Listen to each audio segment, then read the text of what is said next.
আলহামদুলিল্লাহ, যারা মালদ্বীপ আসতে চাচ্ছেন, পাসপোর্ট কাগজপত্র জমা দিয়েছেন, তাদের জন্য খুশির একটা খবর আছে।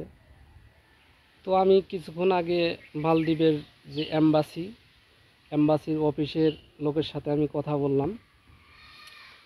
তারা আমাকে একটা ডেটের কথা বলছে। তো এই চলতি মাসের 15 তারিখে নাকি মালদ্বীপ খুলবে, অ্যাম্বাসির থেকে আমাকে বলছে অফিসের লোক।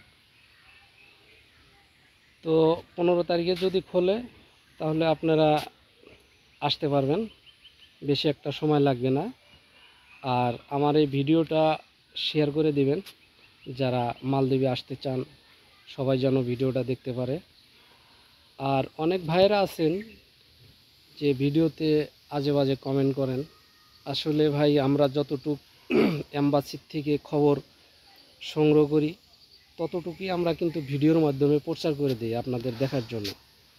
এখন ভাই, আপনারা যদি আজে বাজে কমেন্ট করেন তাহলে কিন্তু ভাই আমাদের ভিডিও বানানোর যে মুডটা সেটা নষ্ট হয়ে যায়, ভিডিও বানাইতে মন চায় না। তো দয়া করে কেউ আজে বাজে কমেন্ট করবেন না।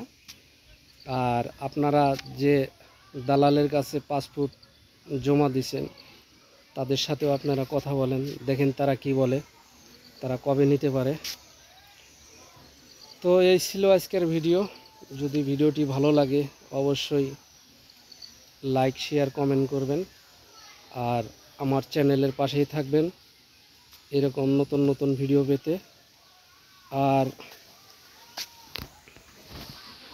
অনেক ইউটিউবার অনেক ধরনের ভিডিও দেয়, আজে বাজে ভিডিও দেয়, আপনারা সবার কথা শুনবেন না। তো ভালো থাকবেন সবাই। এই ছিল আজকের ভিডিও। আল্লাহ হাফেজ।